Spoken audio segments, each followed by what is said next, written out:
Welcome back or welcome for the first time. Thank you for tuning in to my channel. This is the Courtside Kickoff. My name is Bakari Mitchell, aka Big Mitch. Today is January 4th, 2025. And have you guys been seeing? Well, before I get into that, let me explain my surroundings. I'm in my garage. This will be our future studio. So there was a little construction going on behind me, actually kind of off to the side of me. But this will be where we'll be hosting from. Everything will look better and more professional in the very, very near future. So bear with me. Thank you for everything. Thank you for tuning in. And please subscribe, like, comment. I have other socials, TikTok, Instagram, Threads. I'm going to be starting a Twitter soon, but um, yeah, follow me everywhere, please. And thank you. Thank you again. But now that that's out of the way, have you guys been seeing what's going on with this Miami Heat, Jimmy Butler stuff? I'm sure you have. Like, it's kind of hard to miss, especially if you're a person that follows sports on a regular basis. So you obviously probably can't really avoid it. ESPN's Shams has been reporting on this for a while. Even I didn't really buy into it in the beginning, but here we are at this major standoff between Jimmy Butler and Pat Riley and the Miami Heat organization, and it's looking like it's going to about sorry, it's looking like it's about to get ugly.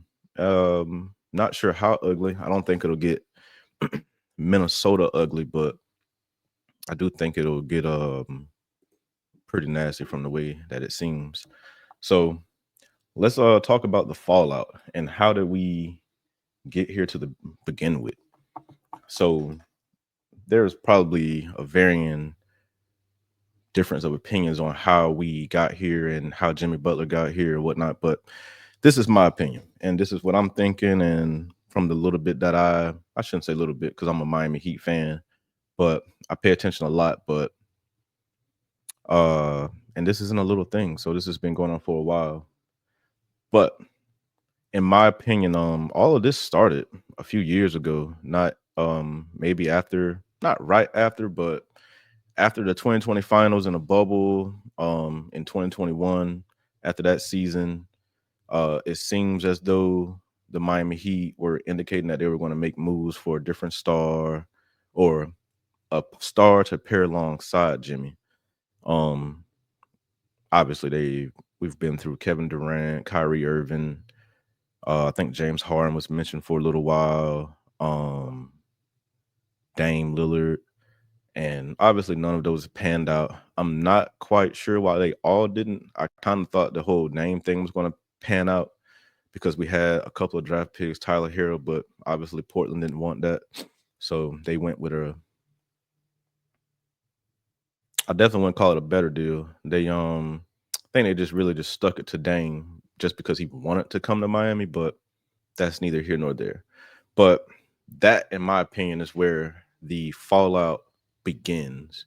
It begins with Jimmy Butler dragging Miami to his first finals and when he joined the team, needing more help, but it was a young team then, so it's kind of understandable why Miami may have held still on making moves or whatnot then.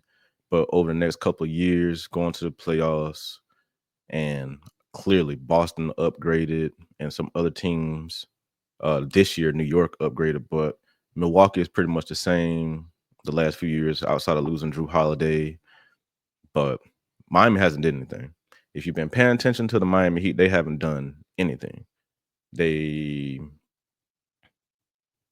think the only person that they've brought in is Kevin Love, and he's older. He isn't Minnesota Timberwolves Kevin Love because Cleveland Cavaliers Kevin Love wasn't even really that good in my opinion, but neither here nor there. But yeah, Jimmy doesn't have any help outside of Tyler Hero and Bam Adebayo. Bam is a great player. I love Bam. That's my dude. Like, I roll with Bam, but he isn't Kevin Durant. Although he wasn't getting traded, they were going to pair Bam and Jimmy with another star. So that's all of that. Clearly after last season ended, Jimmy was hurt. Uh, the comments about If I was there, we would have beat Boston, et cetera, et cetera, et cetera. And Pat Riley with his comments about shut up. And even I somewhat took that as the whole shut up and dribble, not wholeheartedly shut up and dribble, but anybody could take it personal. And maybe he took that personal, but from the reports that I've read and some of the things that I've read, I guess that's where the breakdown began. Then obviously immediately following that, there's the contract situation with Jimmy wanting to get his extension and put your GM hat on. Would you sign, I'm sorry, would you re-sign an aging superstar that doesn't give you like this until the playoffs, doesn't give you this upper level of um not dominance, but just day-to-day play? Like, okay, Jimmy Butler is not LeBron James. Jimmy Butler is not Giannis. Jimmy Butler is not Kevin Durant. But he is Jimmy Butler, and he has his own superstar, megastar, but he doesn't put his megastar cape on until the playoffs. And clearly that was a lot of the issue with the whole thing, and that's honestly kind of how the fallout began to begin with. Then from there, we come into this season. He's going to come in, no shenanigans, such and such and such. You know, he came in with regular hair and all that stuff like that. But clearly unhappy about the contract situation. And it seemed as though that from there was going to be, we were going to go through the season. We were going to try to win. I keep saying we because I'm a Miami Heat fan, but they were going to try to win. And Miami Heat 17-15 as of this recording. So they're a 500 team, basically. But a lot of the East is a 500 team, including Milwaukee and some of the other teams. The only teams better than us right now that are clearly better than the Miami Heat are Cleveland, Boston, and I guess if you want to include the New York Knicks, I don't truly believe they're better than the Miami Heat. But that's a story for another day, and that's a conversation for another day. And we can get into that if you choose to. But that's where the fallout began in this whole Jimmy Butler thing. And it started a couple years ago. Miami hasn't done anything to pair Jimmy with a star. Like, maybe they have, and maybe what it seems like, because, as a regular person, we only get Bleacher Report or Hoops Hype or whatever you follow, but that's the only the news that we get. So we don't know the inner workings of everything, but we're left to assume that that's where everything began. So hopefully it gets better. I can see a world where this kind of plays out like the Klay Thompson situation. He'll be there for the remainder of the season, even though Klay didn't get suspended or whatnot, but it was obvious that he wanted to get paid. He made that known. He felt disrespected a lot, like Jimmy probably feels disrespected because of the whole money situation. So I think this is similar, but different in a way. But because Jimmy is our best player, Steph is their best player, so it's somewhat different. But I don't know. I think this is going to be. I actually think this is going to end quick. I don't think this is going to be this 2-3 go on to the deadline roller coaster where we don't know what's going to happen or we're going to find out late what happens. I think we'll know probably within the next week or so. We'll definitely probably know before the end of the 7-game suspension. But I can see a world where Jimmy Butler stays through the whole season. Obviously, he won't have his joy back, but he'll probably play. Like, he's always more, for the most part, been professional and stuff like that. So I don't see any drama as far as that goes. But I could be wrong because, like I said, when this report first came out a few weeks ago, I was one of the deniers. I was like, yeah, this is BS. Jimmy isn't getting traded, et cetera, et cetera, et cetera. And hey, I guess I was proven wrong.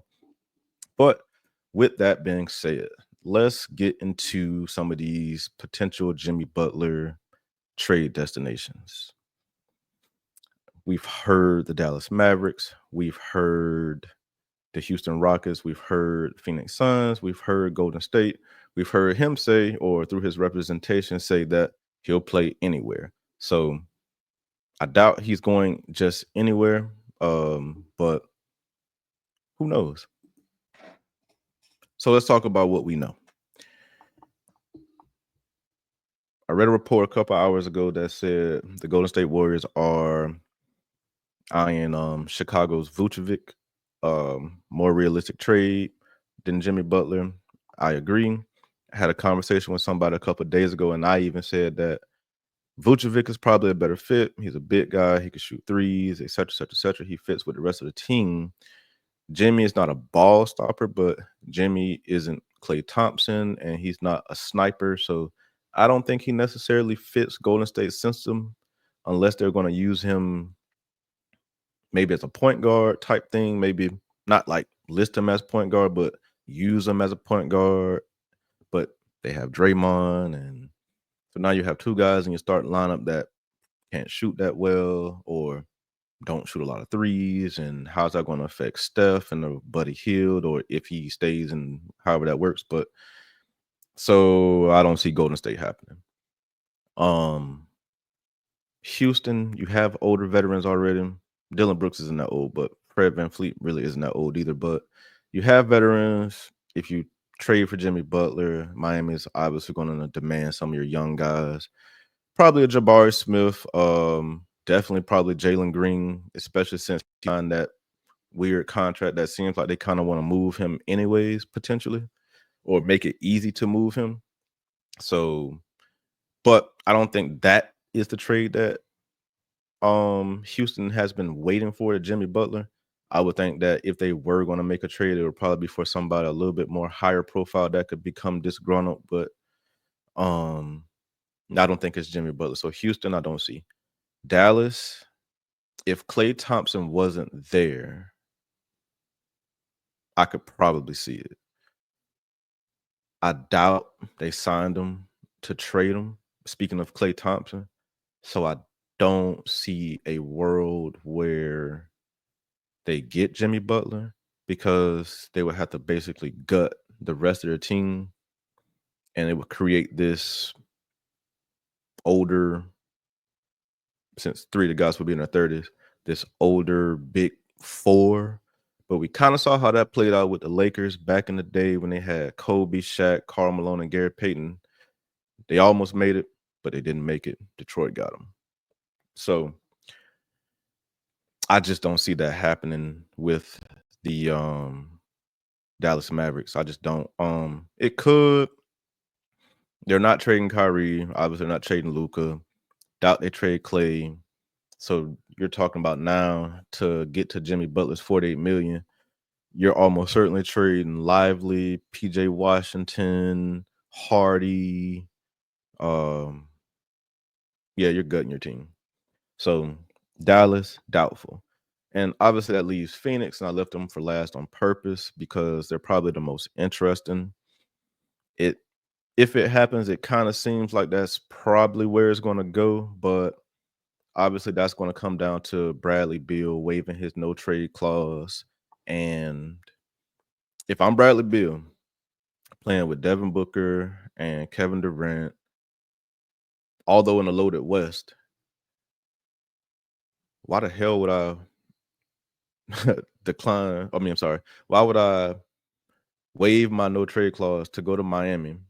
No offense, because I'm a Heat fan, but why would I waive my no trade clause to go to Miami to play with, quite honestly, lesser talent? Tyler Hero is not Devin Booker. Bam is not Kevin Durant. So why the hell would Bradley Beal waive his no trade clause and play ball? I wouldn't care if the team didn't want me. Phoenix could tell me straight up they don't want me, and that's fine. I have no trade clause. You can't get rid of me unless it's somewhere I actually want to go. And I'm sure at his age, after staying in Washington for so long, I'm sure he probably wants to win. So unless you're trading me or find a third team to get in this equation, yeah.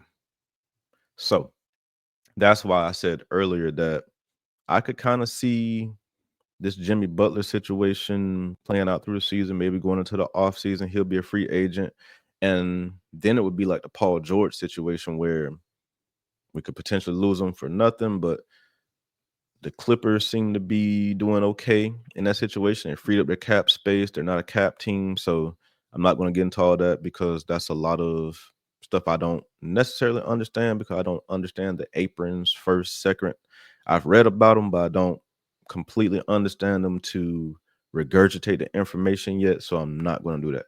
But long story short, Phoenix probably not happening. So, like, what does that leave? Like, I don't think that leaves a lot of options. Honestly, like, if I'm Jimmy Butler and if I can't get to, I guess, my preferred destinations, what else is there? Like, I guess they could trade him to Brooklyn and get Miami could because they would benefit from him. I mean, he doesn't want to be there, so why am I catering to him anymore? So if I'm Miami and Pat Riley and the organization, then I'm going to try to do what's best for me. So if a team like Brooklyn would be willing to take him, then I probably would go get Cam Johnson and maybe Cam Thomas, maybe get both of those, a couple of picks. What are some other teams out there that you guys feel would benefit Miami from Miami trading Jimmy Butler? Maybe Charlotte, but they're not trading LaMelo Ball. I don't know any of their other pieces. You know, who are some other team? I've seen some other players in the trade market lately. None to the caliber of Jimmy Butler, like a bunch of role players, but I'm not going to get into that. We'll save that to when the story gets a little bit bigger, and then we'll come back to it to find out where we actually think he will end up, because I doubt it's going to be in his preferred destination list, but it could be. But if it isn't his preferred destination list, it'll probably either be Golden State or Phoenix. If it's Golden State, I would say Andrew Wiggins. Obviously, you got to give me Kuminga. And me personally, I would want uh Podjasinski. I'm sorry if I butcher his name, but the second year guy, shooting guard, point guard. You got to give me those three. Maybe a couple of second rounders or something like that. Or maybe you give me Wiggins, Kuminga, and Buddy, or Wiggins, Kuminga, Schroeder, something like that. But I don't see how that makes Golden State any better, which is why they're probably going to go a different direction. So we'll stand by on that. But let's get into how all of this is going to affect Miami. Bam came out today and all but said that it's a distraction, but it's clearly a distraction. Miami is trying to win with their young pieces. I don't necessarily like all of our pieces, but they're pretty decent pieces or whatnot. So I think we can, even if Jimmy stays, we could probably make some upgrades or whatnot, but we'll see what happens with that. Um, the suspension, all of this is obviously going to loom heavy over Miami. It If it was Haywood Highsmith that got suspended, then this would probably be nothing. But this is what's thought to be of as your best player, wanting to be traded. Not quite James Harden style yet, but could be getting there. But best player wanting to be traded. What do we do? So I personally think the suspension probably was a little overboard, but because they could have just did the whole thing that I think Philly or Brooklyn did. Can't remember which one. I think it was Philly with James Harden. Just, and some other teams in the past have done this as well. Send the player home, give them their money. We'll find a trade for you, but stay at the crib. The suspension, in my opinion, elevates things. So it's like it's drama on top of drama on top of more drama, when maybe it could have been somewhat de-escalated by just saying, hey, stay home. But I guess in the end, it's the same situation. So Miami Heat cannot escape it. They are young. They have good pieces. They could win. They could win games. I think they'll be fine. They have a great coach. Spo is a great coach, so they can win games. The problem comes are Bam and Tyler ready to take that leap I mean, I know they're ready, but are they going to take that leap into superstardom so that the rest of the team can just follow along? And honestly, with Jimmy gone, it forces them to step up. So my answer is yes. Tyler is already showing that he's damn near ready for that next step. Bam has been cold as hell from the 3-point line, but he has an all-around game. Miami needs a damn center. They need a center. I know we drafted one, but I think they need another one that could they need a starting center so that Bam can play power forward. I think if Bam at power forward could be career all-star, like for the rest of his career, all-star. I think if he was a power forward, he could wreak havoc the way that a lot of these other players do. Maybe not to the level, or maybe he can since he's not playing out of position anymore. So honestly, I think this helps Miami. Jimmy doesn't necessarily fit the Miami timeline anyway. Bam is in his early 20s, early mid 20s. Tyler, same. Most of the team is in their mid to early 20s. I think Duncan Robinson's like 27. I don't know any older players on the team outside of Kevin Love. So, which maybe he can get traded with Jimmy Butler, you know, send them together since they're going to try to win and let Miami do their quick rebuild that they do. So I think it benefits everybody. But all I'll say is Bam and Tyler, in my opinion, are ready. I think this quote unquote distraction of the whole Jimmy Butler stuff is either going to make or break them. So hopefully it makes them and they take that next step and become the stars that their potential shows that they can become, and everything will work out. And maybe Jimmy will come back, or because if this is what Charles Barkley said it was and a money thing, if he comes back, stays healthy, mm, I don't know if fences can be mended or not, but let's just stay in this season. If he comes back, stays healthy, players like Jimmy, then Miami will probably make the playoffs more than likely.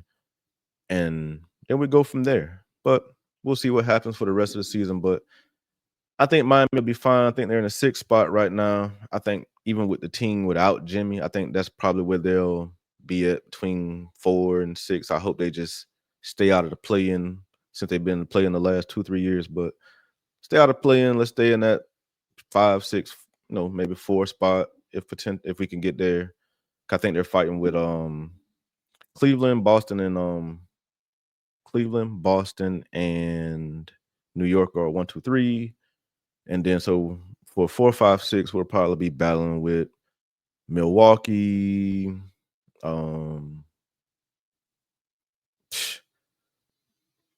Philly probably going to make some type of run eventually. Like, they have too many stars not to, but I don't think they'll be in a play-in. I think they'll probably go on a 5 to 7 game run eventually. So, but Milwaukee is probably our tightest competition as far as trying to work our way up the standing. So that's just my opinion. I think Miami will be okay. I think they'll make the playoffs. Even if they make the play-in, I think they'll make the playoffs. But then we won't have necessarily playoff Jimmy potentially. So I don't know if we can get drugged to the finals or through the playoffs, but that remains to be seen. But that's neither here nor there. But to close this out, let's get into Jimmy Butler's legacy in Miami. 6 years, or like 5.5 years at this point, but Chris Bosh got his jersey retired. LeBron obviously will get his jersey retired in Miami. I'd be surprised if he doesn't. So Jimmy Butler has taken the Miami Heat to 2 NBA finals. He's been the Eastern Conference MVP twice, All-Star obviously while he's there, I think once or twice. Miami would not have made it as far as they did without Jimmy Butler. So let's be thankful. Let's not be unforgiving. People get unhappy. It happens. It happens to everybody. So it is what it is. Not my business, not our business. That's his personal business. This is his money, his life. That's their business, whatever the case may be. But just speaking on legacy. Clearly, probably one of the top 5 players in Heat history, which would probably be what? Lonzo Mourning, Dwayne Wade, obviously, LeBron, even though it was only a few years, Tim Hardaway, and Chris Bosh. So I think Jimmy Butler cracks the Udonis Haslem, even though he's not the culture leader, yes. Statistical and all the other stuff, no. But that's neither here nor there. But Jimmy Butler, clearly top 5 player in Heat history.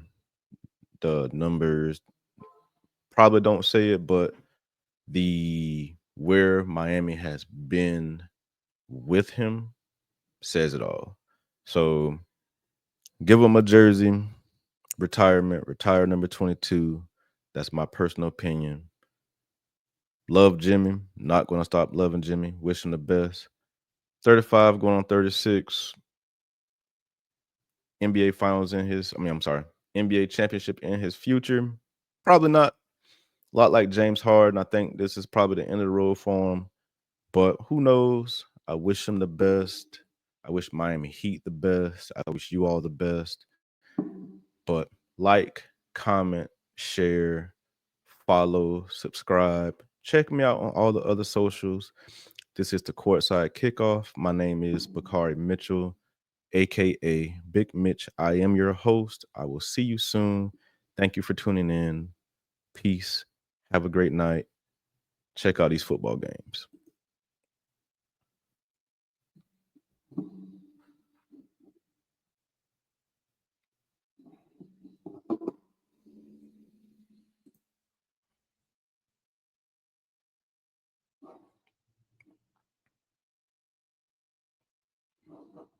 Is that a fucking rap or not?